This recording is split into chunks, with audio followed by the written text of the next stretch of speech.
Lagyan na ng pants siya. Yung mukha niya. Asan yung Oh, marami? nanay, oh. Ano yung kwentahin ko? Bibigyan ko kayo ng Q-tips. Nalinis yun na, di ba? Ano, hindi, O kuha ka na yung dot sa Para mukha. saan? Sa mukha. Ah, Ano mukha. para saan? Iyan ang ginagamit niya simula pa Ayan ng na. kopong-kopong niya. Pero na. Okay, pa-spread mo na.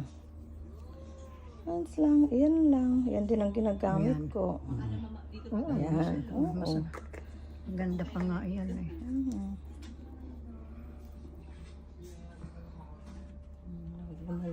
Oh, madlang ano mga kumare, oh, nag-spread na yung buhok ng nanay na itim uli.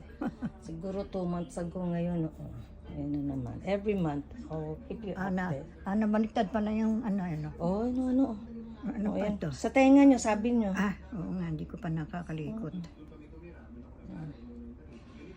Kalikot. Malinis. Hindi naman sa loob.